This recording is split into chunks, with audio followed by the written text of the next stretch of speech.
Você conhece polímeros sintéticos? Sabe o que é polimerização, reação de condensação, reação de adição?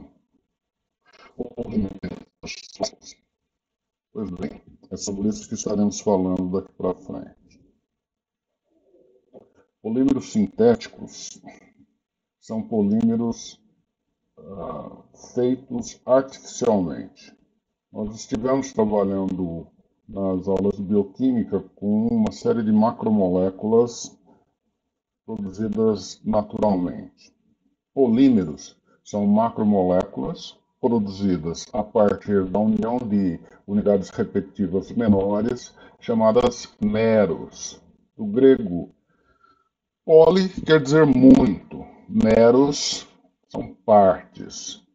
Um polímero e uma macromolécula, em geral, se confundem, mas tratamos de dizer polímeros, que são realizados geralmente em laboratório ou naturalmente, quando se trata de uma unidade repetitiva que se estende lateralmente ou numa estrutura tridimensional, quando tivermos ligações cruzadas. Uma macromolécula é uma molécula de massa molar bastante elevada, da ordem de milhares de gramas por mol, 40, 50, 100 mil gramas por mol, mas não necessariamente com unidades repetitivas. A hemoglobina é uma macromolécula, mas não é necessariamente um polímero. O amido é uma macromolécula constituída de unidades repetitivas de glicose. A celulose é um polímero natural, constituído também de unidades repetitivas beta-glicose. O polietileno, como vamos falar, aí é um polímero sintético e constituído de várias unidades repetitivas.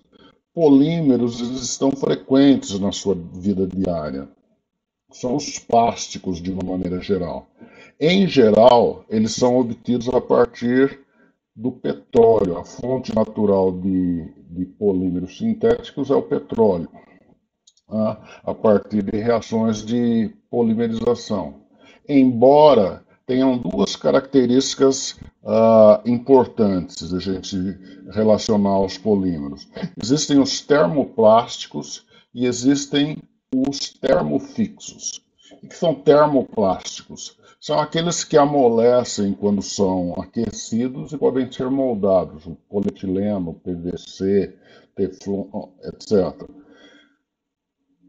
Como eles podem ser moldados? Eles podem ser reutilizados. Se eventualmente eu tiver um polímero termoplástico, eu posso depois reutilizá-lo novamente. A reutilização se dá a partir do aquecimento até a temperatura de fusão, cristalina de fusão. Essa fusão permite uma nova moldagem, um novo processo de injeção, etc., e reutilizar esse material.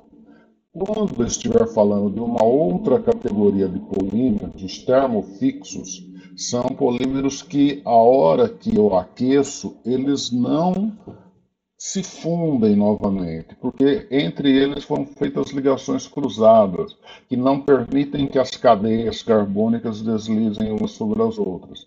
Esses são utilizados uma única vez, são feitos por um processo de termoformagem ou de moldagem e eles já têm uma destinação final, mas não são reutilizados para se trabalhar com a mesma função. Para o entendimento dos polímeros sintéticos de uma maneira geral, tem duas categorias, né? Os polímeros de adição e os polímeros de condensação. Os polímeros de adição, cujo principal expoente pode ser demonstrado através do polietileno.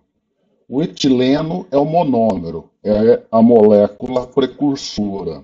A partir do etileno, através de catalisadores adequados, é feita a polimerização. Essa ligação dupla é quebrada, depois explicamos com um pouquinho mais de detalhes, e lateralmente a cadeia vai aumentando. Perceba que aqui estamos escrevendo N etilenos, são N moléculas onde a ligação dupla é quebrada e vai entrar um de cada lado aí.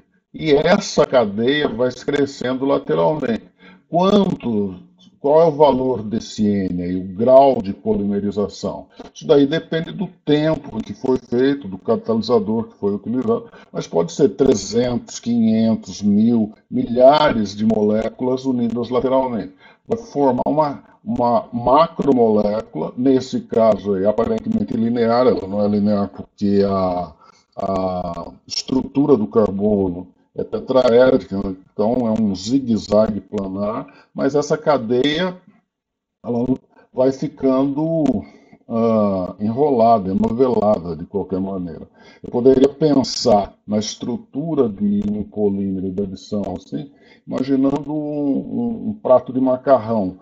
As moléculas formam cadeias bastante grandes e que se misturam umas sobre as outras aí, nessa linha. Um outro aqui, ó, é o polipropileno. Veja que o processo é bastante parecido com o anterior. Efetivamente, é a ligação dupla que se rompe e ela que promove o processo de polimerização. Em geral, os polímeros de adição, que são derivados dessa reação precursora do etileno aqui, imagino que tem 4 hidrogênios ligados aos 2 carbonos da ligação dupla. Esses hidrogênios aqui podem ser substituídos por diversos substituintes, e eu vou ter os mais variados polímeros resultantes do processo de adição. O plástico está muito presente na nossa vida, né? Os plásticos, olha aí para o seu lado, tem uma série de materiais. As roupas são fibras que foram obtidas de plástico. O vinil, o sapato, couro, etc., foi obtido do plástico. A capa do teu celular aí deve ter de algum material plástico também. E assim por diante. As tintas, os vernizes, as colas, os adesivos. Em geral, na vida moderna, o plástico está muito presente, né? E são processos que foram feitos a partir de reações de polimerização, cujo monômero, em sua maioria, teve origem no petróleo. É possível se obter determinadas substâncias orgânicas de outra fonte. Entretanto, a fonte primária tem sido o petróleo. A outra categoria de polímeros é polímeros de condensação. Vamos explorar cada um deles com mais detalhe. Mas no caso de condensação, assim como já vimos em moléculas biológicas, ocorre o seguinte: dois monômeros se unem. Esses monômeros podem ser iguais ou diferentes. Lembre-se, monômero é o precursor da reação de polimerização. Sejam eles iguais ou diferentes, fazem entre si uma determinada reação e ocorre a eliminação de um composto simples. Pode ser água, pode ser ácido clorídrico, depende, mas geralmente é um composto simples. Aqui eu tenho o ácido tereftálico e o etileno glicol. A hidroxila do ácido tereftálico com um hidrogênio do etileno glicol sofreram eliminação, saiu uma molécula de água e ocorreu a formação dessa ligação aí, propiciando a formação do politereftalato de etileno. Obviamente, para que ocorra uma reação de polimerização, os monômeros precisam ser bifuncionais. O que é bifuncionais? Eles têm a função que vai ocorrer, onde ocorrerá a reação de polimerização, de ambos os lados. Aí. Vai ocorrer do lado direito e do lado esquerdo. Veja que o ácido tereftálico tem 2 carboxilas na posição para em relação ao anel benzênico. O etileno glicol tem 2 hidroxilas, uma em cada carbono. De tal maneira que essa reação aqui do lado ocorre também e assim sucessivamente. para que ocorra uma reação de polimerização em um polímero de condensação, é necessário que os monômeros participantes sejam, portanto, bifuncionais, ok? É interessante perceber, então, que no caso do polímero de condensação, os monômeros são bifuncionais. Veja que a eliminação propiciou a eliminação de uma molécula de água e houve a formação de uma nova ligação. A função resultante aqui é um éster. Então, o politeftalato de etileno é um poliéster. Inicialmente eu tinha um ácido e tinha um álcool. A reação entre ácido e álcool é uma reação de esterificação. Foi formado um éster. Agora eu tenho um poliéster. Essa ligação aqui, C dupla O aqui, é a ligação importante do poliéster. É onde deverão ocorrer alguns ataques, hidrose, etc. Perceba que no caso da adição, o polímero resultante é da mesma função que o anterior, apenas ocorreu a saturação dessa ligação dupla, né? Mas ainda continua a mesma função. Se aqui era hidrocarboneto, aqui também é hidrocarboneto. Aqui são duas funções diferentes e formam uma terceira. Mas isso é apenas uma introdução aí de polímeros de adição e polímeros de condensação para você conseguir entender. Daqui para frente, vamos avançando. Existem uma série de polímeros de adição, uma série de polímeros de condensação que fazem parte do seu dia a dia.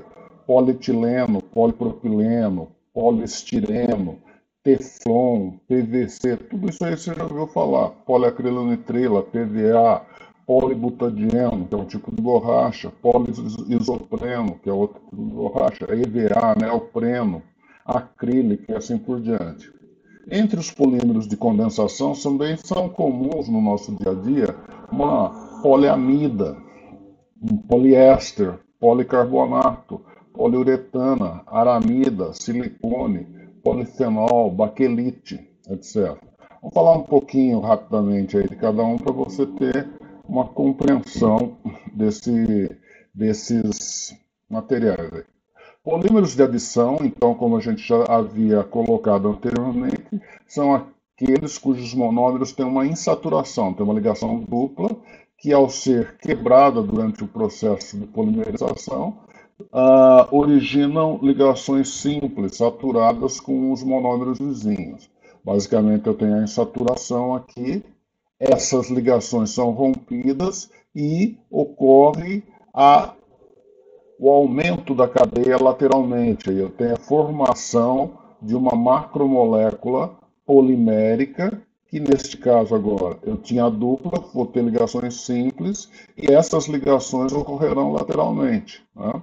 Esta é o mecanismo geral da reação de polimerização por adição. N moléculas do meu monômero vão formar uma macromolécula do meu polímero. Isso aí acontece indefinidamente e eu tenho a formação dos polímeros de adição. Quais são eles?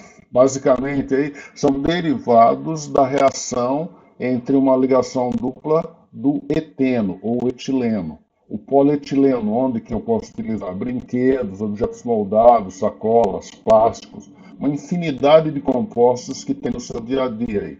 A mesma coisa acontece aqui no tetrafluoretileno. Tá? Veja que a diferença é a seguinte: apenas tirou-se os hidrogênios lá do etileno, foram substituídos por átomos de flúor. O processo é o mesmo, e aí é o teflon, que você conhece, para revestimento de panela, com o véio da rosca, etc. Pelo fato de ser uma molécula polar aqui, ela tem a capacidade de não de trabalhar como impermeabilizante, por exemplo. O polipropileno, que é utilizado em para-choques de automóveis, peças moldadas, tapetes, etc. Uma série de peças que são obtidas a partir do polipropileno. Ainda é um polímero de adição, parece com o anterior ali. Basicamente, a reação de polimerização é queda da saturação e aumento da cadeia lateral. Eu tenho poliestireno. Poliestireno, o estireno é o vinilbenzeno. Essa é a estrutura.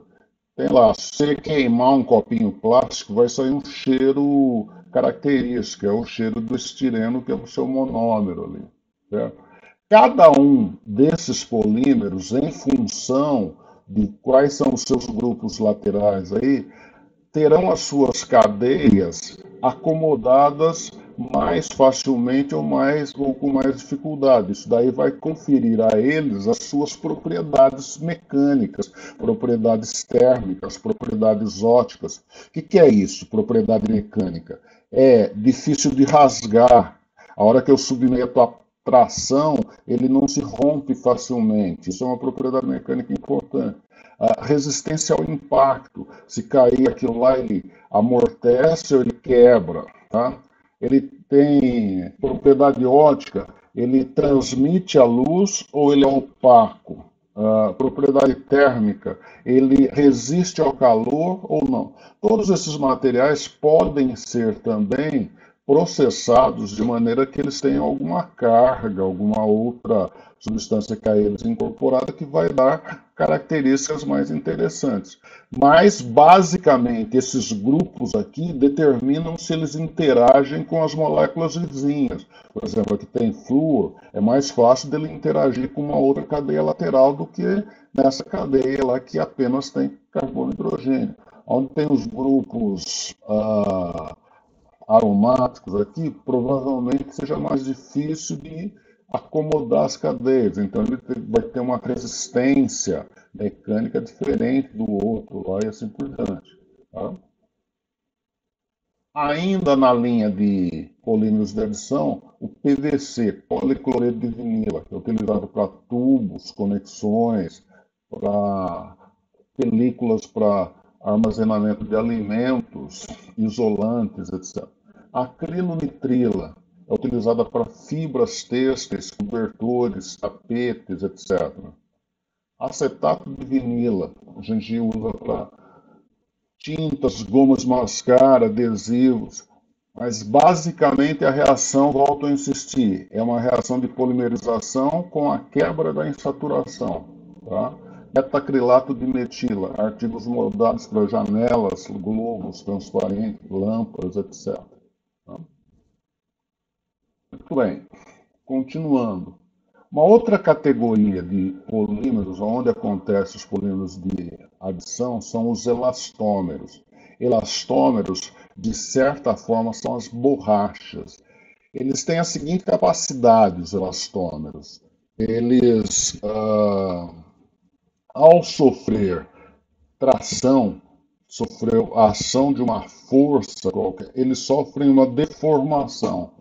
Quando essa força é cessada, a deformação volta ao normal. Essa é a característica fundamental das borrachas. Elas podem ser esticadas e retornam. O fato que permite isso é essa insaturação aqui. A ligação simples ela tem um ângulo de 108 graus, 28 minutos. Então, a outra, a ligação dupla, tem um ângulo de 120 graus. A combinação delas permite que a molécula, quando tracionada, sofra um estiramento e depois retorne à sua posição original. Aqui, as ligações dessas duas ligações do isopreno, aqui, ó, do isopreno, cada uma quebra uma ligação e forma uma ligação no meio, tá? Vai unir para esse lado e vai unir para esse lado. Então a borracha natural permanece com essa insaturação no centro. E essa insaturação dá o caráter de elastômero, de elasticidade da borracha. As outras borrachas são derivados da borracha natural. O butadieno é semelhante ao isopreno, mas essa daqui é artificial, tá? Não tem essa ramificação lateral aqui. Ela tem algumas modificações e pode ser utilizada como borracha sintética. Tá? Lá a borracha natural a gente obteve a partir da seringueira, utilizada para luvas de látex, etc. A borracha sintética para pneus, bolas, balões, etc. O cloropleno É uma borracha mais resistente ao calor em função desta modificação e, em função disso, mais resistente a solventes também, utilizados para roupas de mergulho, sacolas térmicas e por aí afora. Agora, a outra categoria de polímeros. Nós falamos basicamente dos polímeros de adição, que era por rompimento da ligação dupla. Os polímeros de condensação, eles são obtidos a partir de reações que ocorrem a eliminação de pequenas moléculas, conforme eu disse. Pode ser água, pode ser uma outra, em geral, ou HOH ou HCl. Essas reações são parecidas com aquelas que nós vimos na bioquímica, né, para os polímeros naturais. O nylon é uma poliamida, é obtido a partir da reação entre o ácido adípico e a hexametileno de amina. Aqui é um ácido carboxílico com 6 carbonos. Veja lá, tem uma carboxila, uma cadeia com 4 e outra carboxila. Então, é um ácido dicarboxílico, ou ácido hexanodioico, poderia ser chamado. E aqui etanodiamina, que é uma amina com o grupo amina no carbono 6 e no carbono 6. Tem duas funções aí, uma função ácido e uma função amina. Essas duas funções reagem e formam, pela eliminação de uma molécula de água, formam uma amida. Tá? C dupla O, OH com NH, vai formar uma amida. Desta ligação aqui, ó, formou uma amida. Desta outra ligação aqui, ó, formou uma outra amida. Desta outra ligação, formou uma outra amida. Então, eu tenho uma poliamida formada a partir de uma reação entre um ácido e uma reação entre uma amina. Como eu disse, no caso das reações de polimerização por condensação, os monômeros são bifuncionais. Tá? Eles têm que ter funções que permitem a reação de ambos os lados, senão a reação pararia. Isso aqui é o nylon 6,6, porque essa cadeia tem 6 carbonos, essa cadeia também tem 6 carbonos. Existem diversos tipos de nylons. Basta que tenham duas carboxilas e dois grupos aminos. O tamanho das cadeias internas aí podem ser diferentes. Tá? Muito bem. E o nylon tem características bem interessantes aí. Ele tem alta resistência mecânica, por isso dá para fazer algumas engrenagens. Tá? Tem resistência a solventes orgânicos, então pode-se fazer cadeiras, pode-se fazer roupas, fibras, etc. Um outro polímero por condensação muito conhecido é o PET.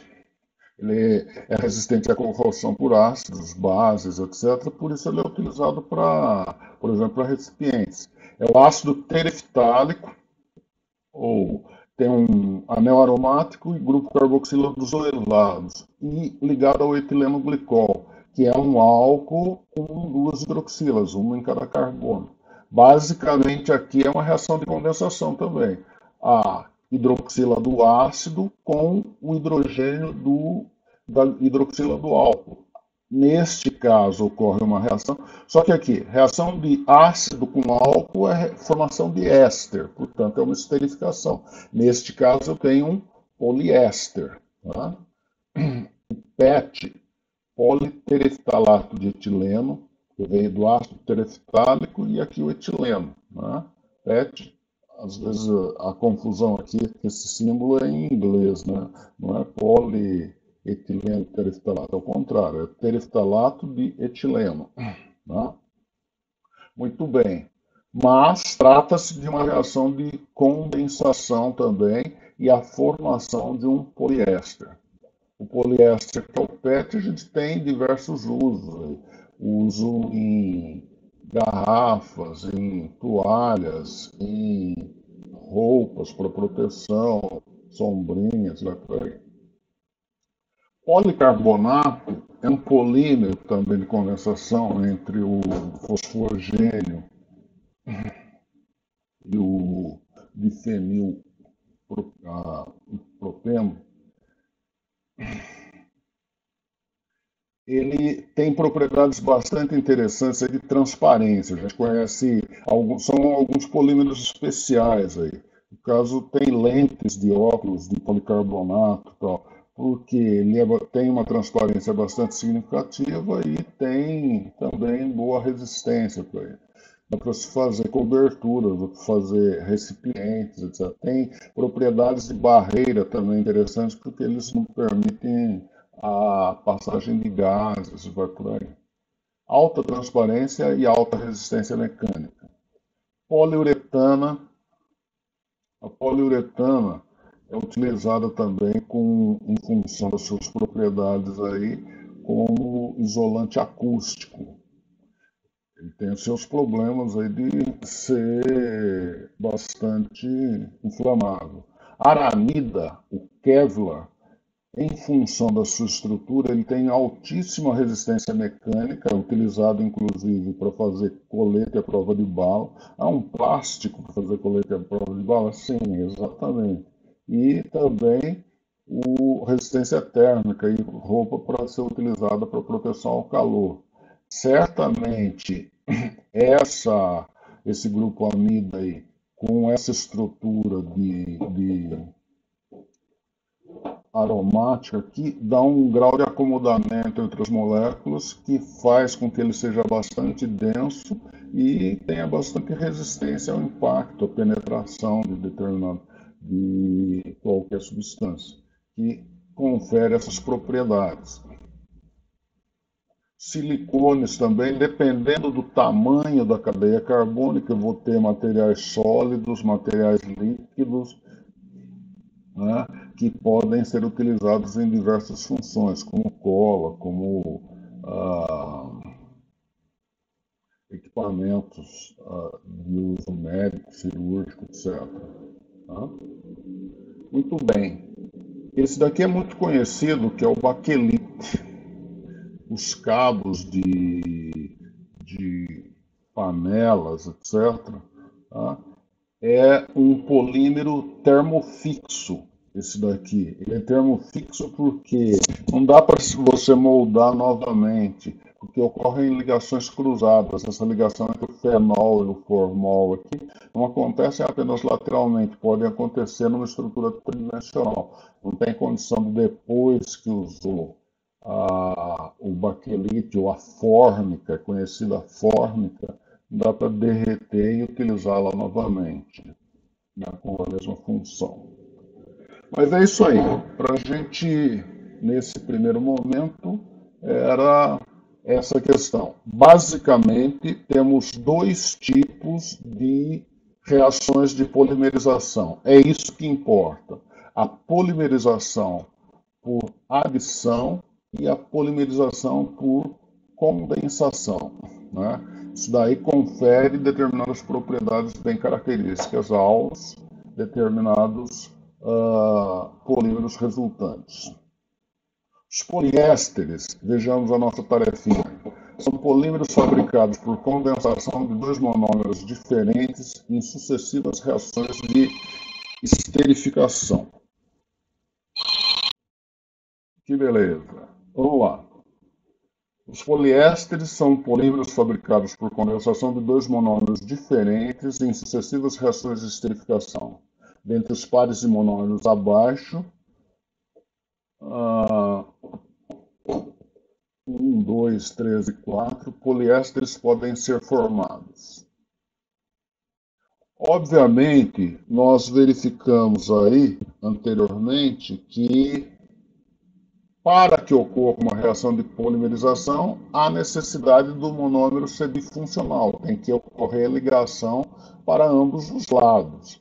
Nesse sentido aí, de todos os que foram apresentados, qual é o grupo que efetivamente pode permitir reação de condensação lateralmente, de maneira a formar uma cadeia carbônica bastante grande aí? 1, 2, 3 ou 4. Pensa um pouquinho, dá uma olhada. Verificando quais são efetivamente monômeros bifuncionais, só é possível, então, no caso do par número 4, onde eu tenho o ácido tereftálico com duas carboxilas e o etileno glicol com duas hidroxilas. Senão não tem como. Número 2. Unicamp. Em alguns polímeros sintéticos, uma propriedade bastante desejável é sua resistência à tração. Essa resistência ocorre principalmente quando os átomos de cadeia polimérica distinta se atraem. O nylon, que é uma poliamida, e o polietileno, representados a seguir, são exemplos de polímeros. Aqui tem o nylon, poliamida, e polietileno, que é um carboneto. Admitidos que as cadeias desses polímeros são lineares, qual dos dois é mais resistente à tração? Primeiro, eu preciso entender o que está perguntando. Quer dizer, se eu tivesse uma fibra, seja de nylon ou seja de polietileno, e eu puxasse de ambos os lados essa fibra, estou tracionando a fibra de tal maneira que ela vai rasgar, vai se romper a hora que eu estou puxando, tá? Puxando de tal maneira que ela vai se romper. Onde que as interações intermoleculares acontecem com mais intensidade, dificultando esse arraste das fibras, onde eu tiver grupos polares. Né? No caso do polietileno, só tem ligações do tipo carbono-hidrogênio, que são ligações apolares. É uma estrutura, uma cadeia carbônica bastante grande, né, lateralmente, e as interações ali são as interações de substâncias apolares, são as interações mais simples possíveis. Já no caso do nylon, eu tenho o grupo amida, que permite interações polares, tipo pontos de hidrogênio, etc. Então, certamente, o que terá maior resistência à atração, aquele que vai se romper com mais dificuldade, deve ser o nylon, devido às suas atrações intermoleculares dentro de suas cadeias poliméricas serem mais intensas do que no caso do polietileno. Considerando as cadeias poliméricas que você escolheu no item anterior, identifique os tipos de interações existentes entre elas que implicam uma alta resistência à tração. Ora, conforme eu disse aqui, um átomo bastante eletronegativo, que é o nitrogênio, ligado a um hidrogênio, deve ocorrer uma polaridade aqui. Aqui fica com carga negativa, aqui com carga positiva. Isso daí permite pontes de hidrogênio, além do fato desse ponto da molécula aí ser bastante polar. Né? Isso daí permite com que ocorra pontos de hidrogênio, além de interações tipo dipolo-dipolo.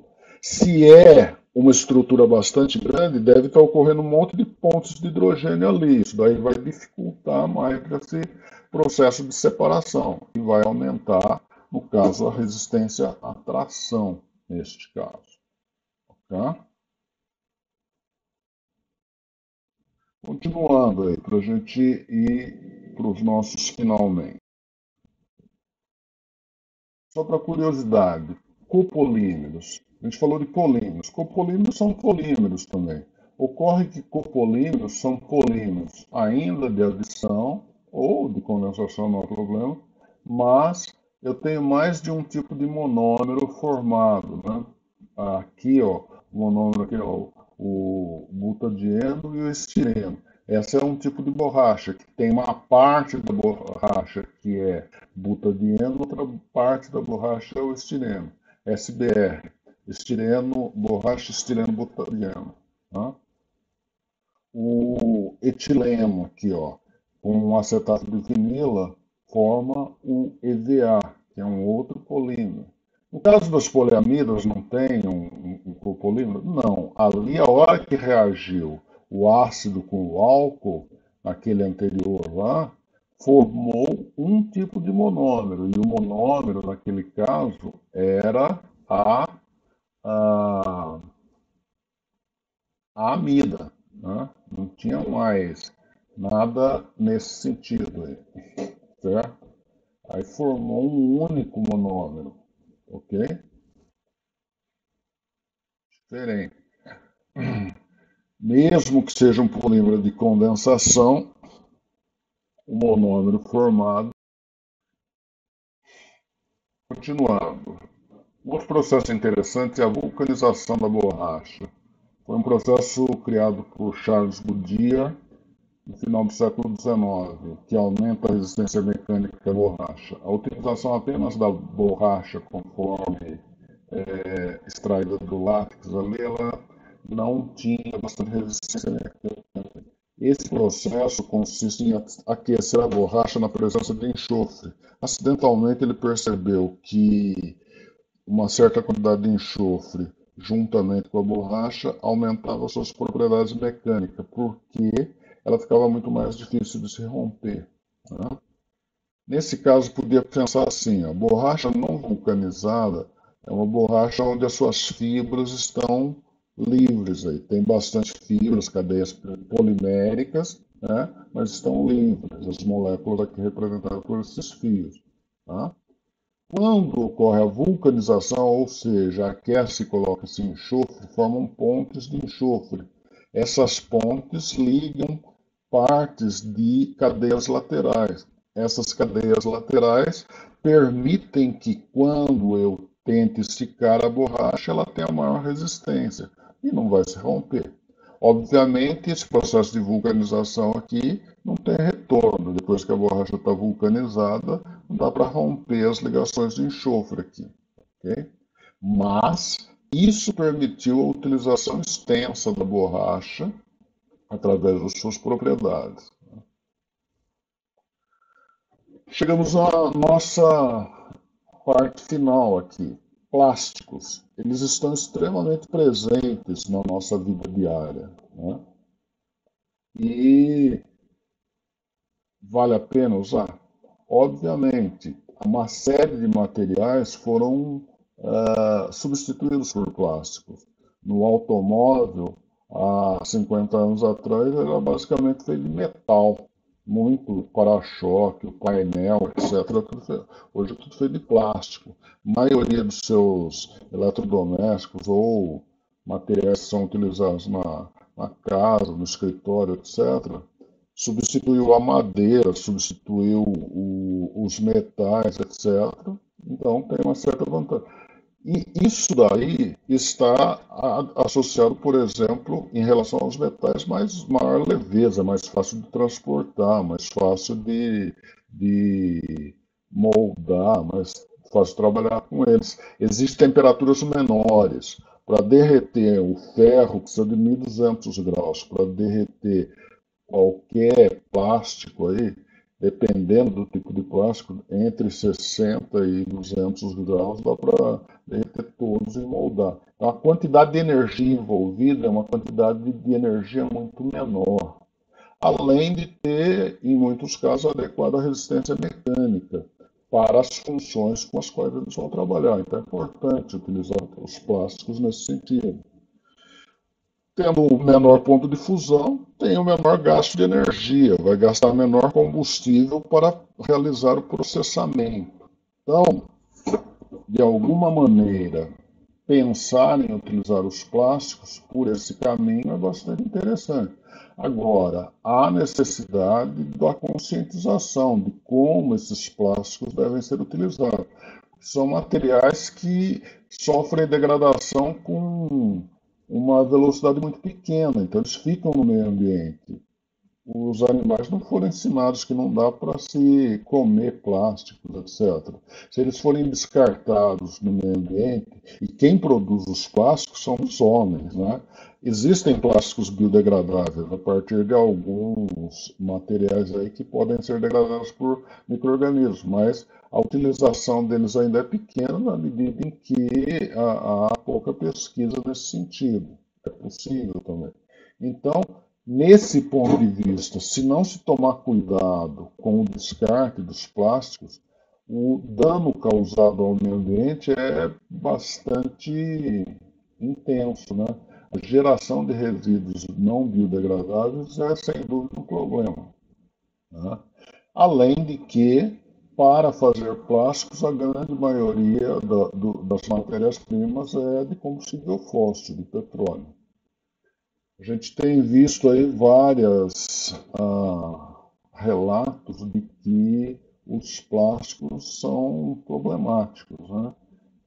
Se ele é descartado no meio ambiente, aí ele não se degrada com facilidade, né? Tem animais marinhos aí que ingerem, estão sabendo, e morrem, pura e simplesmente. Aves, a gente tem relatos aí que tem determinados animais que ingerem esses materiais e estão mortos, pura e simplesmente. Então, de qualquer maneira, quando se pensar que vai se descartar alguma coisa, é fundamental que se atente o que significa descarte. Jogar o lixo para fora da sua cozinha, ele só saiu do seu raio de visão, mas ele continua no planeta. Então, não existe jogar fora. É fundamental repensar isso. Bom, o que eu queria hoje era falar de polímeros sintéticos e das reações de condensação e de adição para você entender do ponto de vista químico. Do ponto de vista ambiental, é fundamental pensar em como os plásticos ajudam a nossa vida, mas se não forem tratados com harmonia, eles prejudicam as gerações futuras. Obrigado, abraço, até mais, fiquem bem.